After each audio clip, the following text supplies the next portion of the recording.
Hey, all you Greta's and Shutezcots out there. Welcome to the last section, Unit 4, Section 9. We're talking about El Nino and La Nina. So here we go. So this was in our last notes too, talking about gyres. This is a large-scale water circulation that moves clockwise in the northern hemisphere and counterclockwise in the southern hemisphere. So we're going this way or we're going this way, but you have areas of warm water and you have areas of cold water. Now we have, oh my gosh, there's too many things. Will move me up here. There's this thing called upwelling. So upwelling is the upward movement of ocean water. So you have this deep, cold, nutrient-rich water. So just like air, warmer water is going to be at the top, colder water is going to be at the bottom. But then you're going to hit something, so it'll go up. And then as it comes up to the surface, it will get warmed. So you have this deeper, colder, nutrient-rich water. It's going to rise up from beneath the surface to replace the water that was pushed away. The surface winds are going to push water away from an area. So even though it's a giant body of water, you actually have a lot of stuff going on. So this water moves away, this water fills in. And when it does that, it's going to bring all of that nutrient-rich water up to the surface. So it's going to mix the water, bringing very cool and nutrient-rich water from the bottom up to the surface. Supports huge populations of phytoplankton, zooplankton, fish, and fish-eating seabirds, because you can't have plants if you don't have nutrients. So think of this like a natural way to fertilize the ocean. So upwelling is good.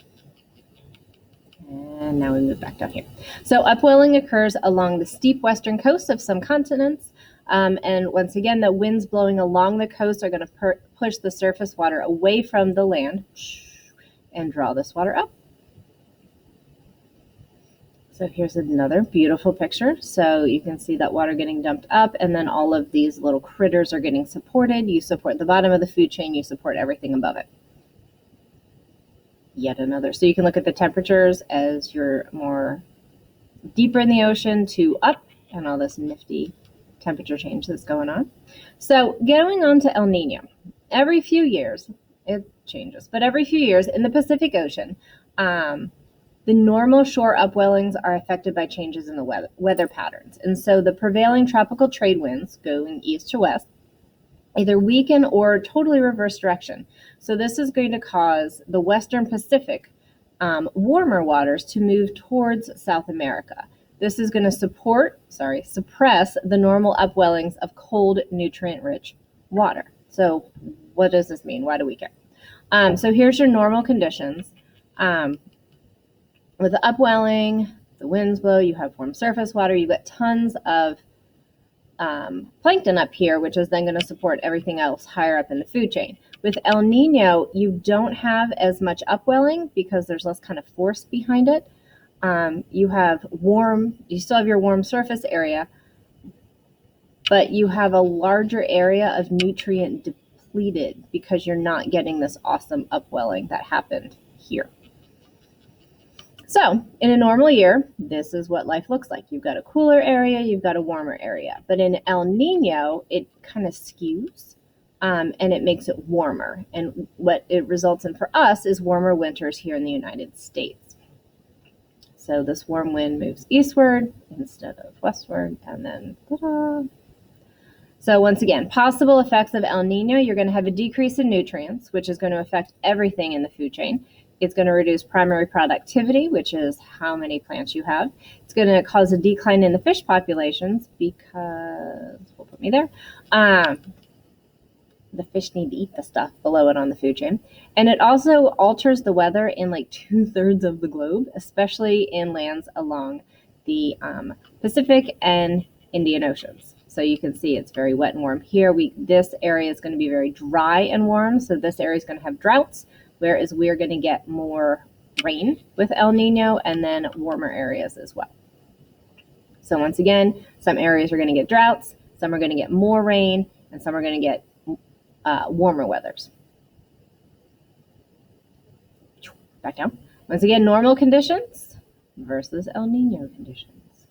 So it's just kind of messing everything up and causing things to change. La Nina. So if El Nino is the warm big brother, La Nina is the colder little sister. So, and it literally means little boy and little girl. So cools some coastal surface waters and brings back the upwellings. Yay! It brings cold weather too. So with La Nina, you're going to have more Atlantic hurricanes. Yay! Colder winters in Canada and the northeast U.S. It might affect us a little bit.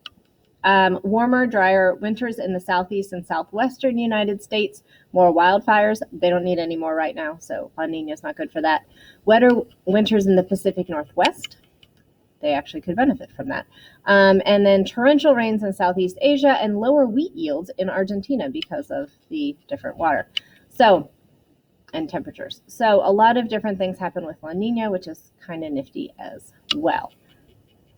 We're going to go to a video. So before I push play, I want to say that each and every one of you is good enough. You are smart enough, and people do like you. And in case I don't see you, good afternoon, good evening, and good God, do your homework. All right, enjoy the video, and then this set of notes is done. A natural force of nature unlike any other. El Nino is capable of unleashing a fury of climate changes and natural disasters that span from Alaska all the way to South America and beyond. What causes El Nino, and how are we affected by it? El Nino is not a storm, but rather a weather phenomenon in the Pacific Ocean.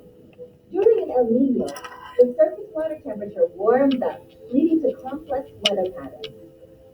South American fishermen in the 19th century, describing warmer waters during Christmas time, coined the name El Niño, Spanish for the blessed child.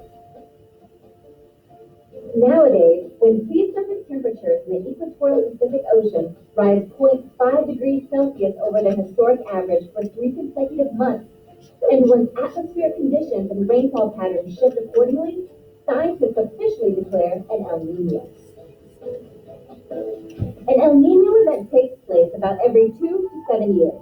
Normal east to west trade winds over the Pacific weaken, and warm water that normally travels westward is now moving toward the east.